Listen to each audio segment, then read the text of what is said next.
welcome to the Earth Feels podcast. I'm Rose. And I'm Christine. Welcome to Earth Feels, the podcast for people feeling overwhelmed by the endlessly gloomy climate news. Where every week we have soul-based conversations about climate change and explore the idea that climate change may be happening for us as much as it is happening to us. If you are ready to shift your focus and secure the future for our kids and our grandkids, then this is the podcast for you. And yes, we do know how to spell.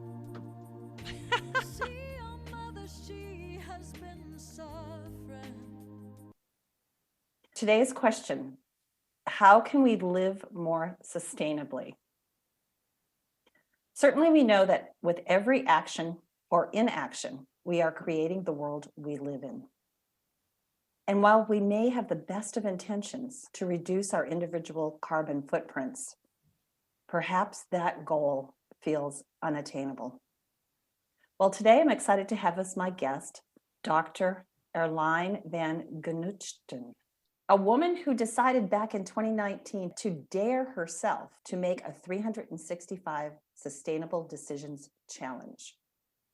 Every day, Erlijn documented on social media the one step that she would take that day to reduce her impact. And eventually, she turned that into a book. So welcome, Erlijn. Thank you, Rose. It's great to have you here. As we were saying before, it's one thing to talk the talk, it's another thing to walk the talk. I very much agree. Talking about this is already a great thing, because when we don't even talk about it, then nothing happens. But when we actually do things, that's when we actually can make a huge difference. Exactly. Tell me a little bit about your background and how you got to this place where you decided that you were going to take a deep dive, at least for a year, and it's still ongoing. Yeah, so I have actually a very broad background. I started my career or my degree in IT because I love to work with computers, and I especially focused on how we can make computers work in such a way that we humans can work with them easily. And because there is also very much a psychological and educational aspect when working with computers and learning how to deal with them, I continued my journey in educational sciences, so did a master in that. And because I wanted to combine these two topics, I did a PhD in exactly that, which was in psychology. So it sounds like a very curvy road. However, everything that was always in my mind when doing these things was making a huge positive difference for others and making things easy for others. Either working with the computer, learning quickly, etc. Well, that sounds like it's the perfect way to get people engaged in making a difference. I believe that everybody's concerned, but whether we're going to do something about it or not, that's the conundrum, right? I agree. And especially also how we feel about it, because for me, when I feel very scared about something, it is very likely that it lames me. And I have to push through this barrier of fear to take action, because only when I can take action, I can actually make a positive difference. And that is, of course, also what happened with climate change.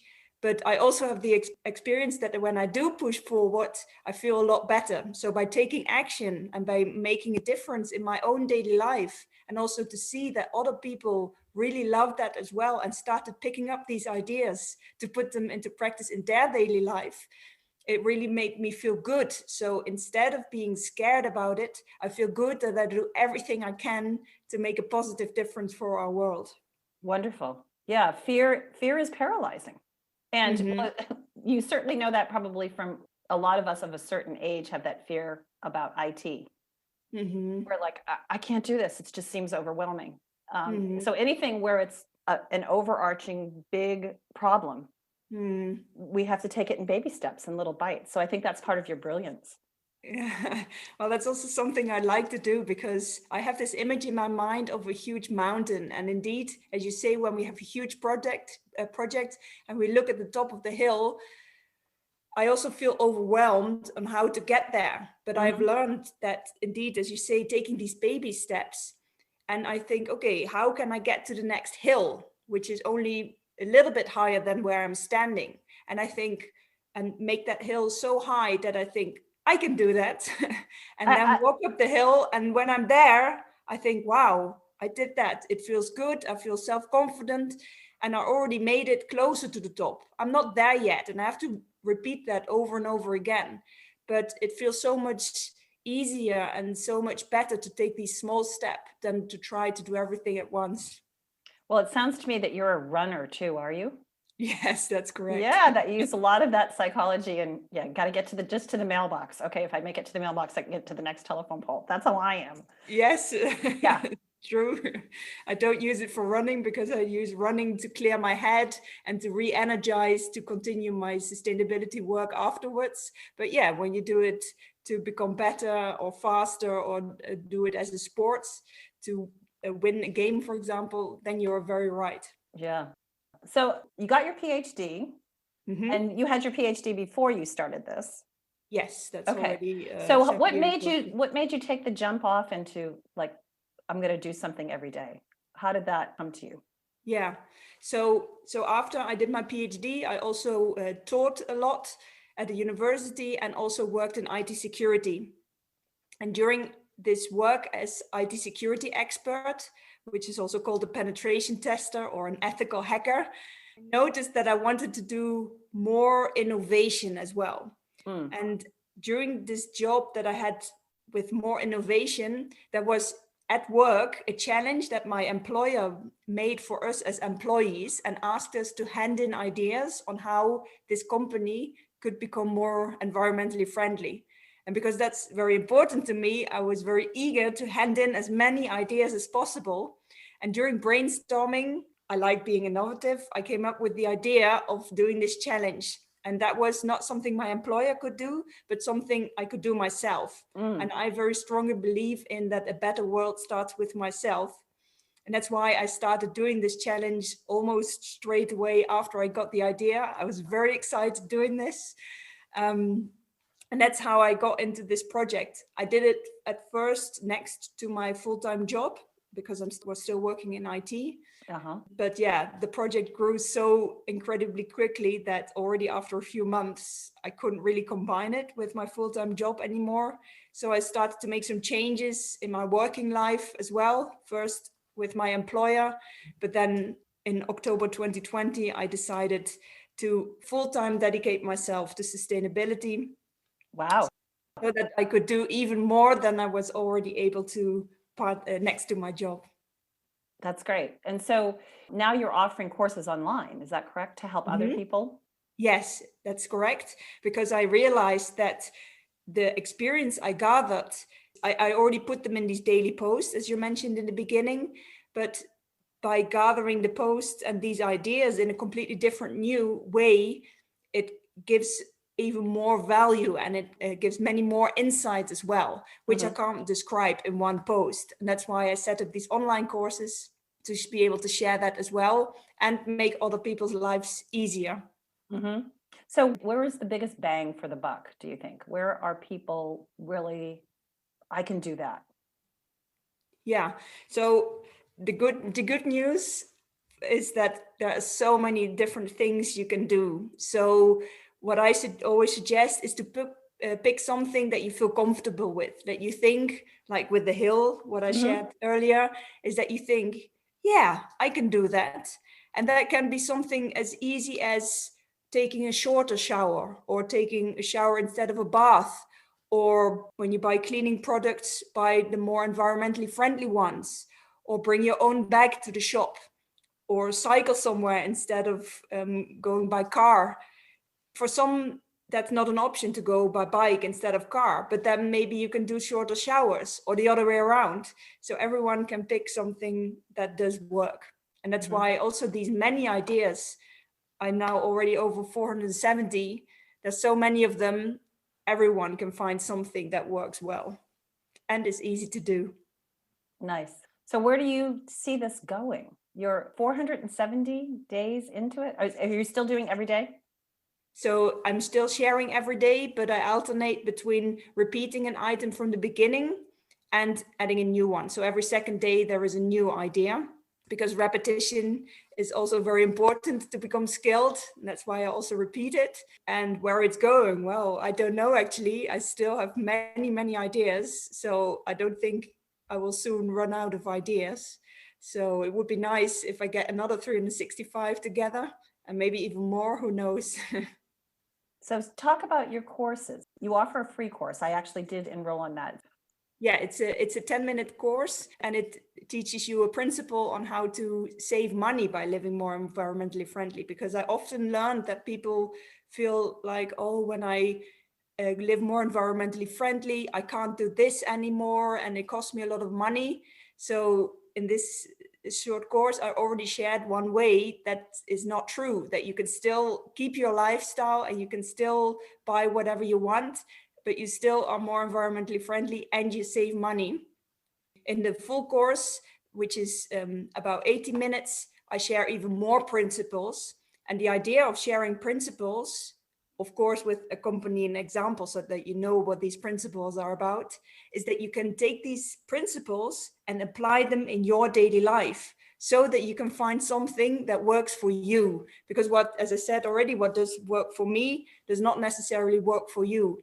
And by being able to find something that works for you, it's also easy to keep it up. Mm-hmm. So how has your life changed since you've taken this on? So on the one hand, it has changed a lot because I now am self-employed and gave up my job. So that's a huge, huge change. Yeah. And although I also keep up the changes that I share online as much as possible, my daily life has become way more environmentally friendly. And at the same time, compared to how many tiny changes I made, my daily life is very much the same. Because, for example, when I put LED lights in instead of halogen lights, that saves a lot of electricity. But once that's done, I still have light. So it doesn't really make a difference for my daily life. I think that my climate journey has made me just much more aware of every decision that I'm making. Like you said, I probably bother everybody that I talk to because I talk about it much more, which seems like the biggest stumbling block is that we're not talking about what's actually happening. If we can start talking about it, well, if we can start making it fun, who doesn't love a challenge, right? Who doesn't love to be dared to do something? That seems like a fun way to engage people. Yeah. Well, that is a good point. In that respect, my daily life did change a lot because it was already important for me to not live wasteful, for example. But by doing this challenge, of course, I'm thinking about it, and it makes me think about it and talk to other people so much during the day, or so often during the day. So yeah, that is a very big difference in my daily life. And I like it because people find it important as well, and also like all these ideas. So it is a positive way to talk about this topic instead of becoming lamed by anxiety. Where do you find your inspiration? In my daily life. And interestingly, as I already shared, I'm a penetration tester or ethical hacker as well. And when I do a security test on, for example, a website, then I look at where are security vulnerabilities. And when I find a security vulnerability, then I define what can be done to close that gap or to close that security hole. And this methodology is exactly what I've been using for my daily life. So, but instead of looking for security holes, I'm looking for sustainability holes, and then say, okay, this is not very environmentally friendly, and then come up with a way of how to do it more environmentally friendly. So yeah, this methodology has turned out to be very, very helpful and very valuable. Are you finding that the example that you set is changing the way your friends and family live their lives? Yes, because, well, for example, my parents, but also already some friends, they also share with me what they are doing, and they become more aware as well, because either they also follow me on social media or on my blog, or they did my courses, or they supported me by giving feedback or so they get involved in some way or another as well. And even when we only talk about it, they know it's very important to me and they are good friends. So then it's also automatically becomes a little bit important to them as well. I don't think I've ever heard the level of excitement in an environmentalist voice before. You definitely are bubbling over. Yes, true. It's also just amazing because it is a domino effect, just like it is in the reverse, right? If you're not doing something, if you're just like throwing your trash out, then somebody else looks at it and says, oh, well, they're just throwing their trash out. Why should I bother? If you're making your changes and your parents see, so they're making their changes, so your parents' friends are going to be making their changes based on, so we're so influential without even realizing. It's true. And it's the most powerful way to be influential, because as children, we learn the most by copying what other people do, like our parents. So parents are being a good example to their children, but that doesn't stop when we are adults. Because, for example, when you want to go outside and you're not sure what to wear, then you look outside through the window to see what other people are wearing. And you decide, oh, maybe I should wear a jacket as well. Or when people are carrying an umbrella, you're more likely to bring one as well. And another example that I really like is that a few years ago, it was cool to smoke. And then at some point, it was not allowed anymore to smoke in pubs. And slowly, more and more people stopped smoking. And at some point, there was a tipping point where it was very uncool to be a smoker. So people do look at each other. And when someone does stop smoking, others are more likely to stop smoking as well. And that's what I feel is exactly the case with environmental topics as well. When I live more environmentally friendly and people see what I'm doing, they're way more likely to do that as well. And I think that's brilliant, because you don't really have to do anything, just do it and people will see what you're doing. Yes, it is amazing. I shared with our listeners last year, I turned my front lawn into a garden. And, a lot of it was COVID because I was home and I needed a project. And over the years, I liked to garden, but I would bed mostly flowers and stuff. And I thought, I stuck a few tomato plants in here and there. And then last spring, I was like, okay, let's just do this. Let's see. And everybody in the neighborhood would walk by, and at first we had mounds of dirt and compost that we were spreading, and people were kind of rolling their eyes when they'd walk by. They were like, what is happening here? But then people would stop and they would talk. And I was just, it's an experiment. I mean, I didn't know how it was going to turn out. Well, by the end of the summer, I had so much produce that everybody that was coming by, I was just handing them produce. And people were like, you've inspired me. I planted some stuff out back, but it's not doing as well as I thought. But I'm thinking maybe next year I'll do it here. And even this spring, which it looks just like a dirt pile out there right now, everybody else has a kind of a soggy lawn. But I've learned that it's very influential. People get really excited when they see you doing something that's different than they're doing. They want to know why. And they want to know your motivation behind it. It makes a huge difference. And even if I only influence one other person to not put pesticides and herbicides on their lawn and not spend how much on gas for their lawnmower and all that, I've influenced one person and they may influence another person. Exactly. That is the most important aspect as well. And it can go really fast, because a week ago or so, I received an email from a neighbor who said thank you to children who were cleaning around her area. But she didn't know these children. So that's why she sent the email. And I didn't know the neighbor, I didn't know the children, but I really liked her email. So I wrote one of my posts about this and shared it on Twitter. And then many people read my post and retweeted it and shared it with others as well. So within a day, a few children were cleaning, and now thousands of people from all around the world know about it.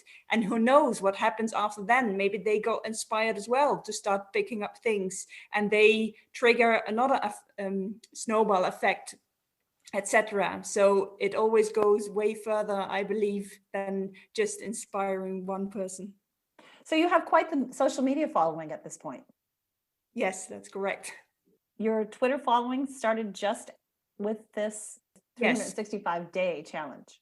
Yes, I didn't have a Twitter account before that. So I started it because I wanted to use a platform to share my ideas. for two reasons. First, when you share something, then it's not so likely that you skip a day, because when people are watching, Self-motivation, yeah. And of course, second reason was to give other people who also want to do something the opportunity to get inspired by these ideas, so that they don't have to come up with these ideas by themselves. And yeah, indeed, a lot of people like it, and that's why I started scrolling through them last night. I was like, wow, I mean, there's a lot there. Mm-hmm. And then I love to look, I come for the comments. I like to look at people's comments too. So I had to go into each one and see what people were saying and stuff. Really, really powerful stuff. Thank you. Thank you so much for taking the lead on this. Yeah, you're welcome. So in closing, is there anything else you'd like our listeners to know? Well, I invite you to have a look at this free course that we already talked about. You can find it at www.sustainabledecisions.eu. And yeah, you'll find a lot of more value there as well. And if you have a very nice sustainability project yourself as well, then feel free to contact me as well, because when I'm excited about projects, I love to share them with the world as well, because I think it's very important to get the word out, and together we can achieve more. Wonderful. Well, we always do a 3-part closing. I think I mentioned that to you. So do you have some good news on the climate front you want to share? Yeah, something I really liked when I read it is that a very big Dutch supermarket, and I'm from the Netherlands, they decided to not allow or not give out these plastic bags for vegetables anymore. And that saves so many plastic bags every single year. So I think that's very, very good news. That's great. That's great. That's wonderful. And then an action step would be maybe to take your course. Yes, that's a very easy start. And you can know when you like it and you want to know more, you can do the full course as a next step. You can also follow me on Twitter if you like. On the website at the bottom of the page, you can find all my social media handles, so you can pick whatever you like best. And yeah, just take these small steps to improve as often as you can, and that you feel comfortable with, and also without pushing yourself to ever become perfect, because making a difference is already wonderful. We don't need people doing something perfectly. We just need people making a little bit of a change. And if we can realize that, yeah, that's a great thing. Indeed. So your enthusiasm is just mind-boggling. Thank you so much. Working in climate can be a real downer sometimes because you're reading so much negative press, but you are just bubbling. Do you ever have a down day? Does it ever feel overwhelming to you? And if so, how do you stay sane? Yes, there are, of course, also days that I am, struggling, or I prefer to say learning, because when I started in August 2019, my life looked completely different, as I already shared. And with these changes of going online, for example, I remember being really scared to put my first video online, because I didn't know what would happen. So there is also a lot of things going on inside me, and I learn a lot about me, which I am then eager to, when it's fear, for example, overcome and understand my own reactions, so that I can grow as a person, because only that way I can continue giving like I'm giving to the world now, and to give even more in the future. Lovely. Yes, I mean, I think it does. Change starts with each one of us. Changing our own attitudes, and then we can change the world, but it has to start from within. Absolutely. And that's going on a daily basis, so I sometimes describe it as a daily roller coaster ride. But it's worth it. So and it's I find that too when Christine and I had a partner who started this podcast with me, and then she's kind of stepped back, which I'm like, okay, now the training wheels are off and I'm on my own, kind of like a little wobbly, but we knew nothing about the technology of this. And it was just like, that's not a reason not to do it. Exactly. You can learn, you can Google anything, right? You can learn anything you want, but and you learn on the way. Indeed. Yeah, exactly. Exactly. Well, thank you so much. It's been awesome to talk to you, and I'm looking forward to watching your journey, and hopefully we can catch up again at another time. Looking forward to that as well. That's this week's episode of Earth Feels. Special thanks to singer-songwriter Kristen Hoffman for generously allowing us to use Song for the Ocean. Thanks for listening. Don't forget, subscribe to our podcast so you don't miss an episode. Catch you next time. Bye-bye. Children of the earth, I'm calling out. There's a mission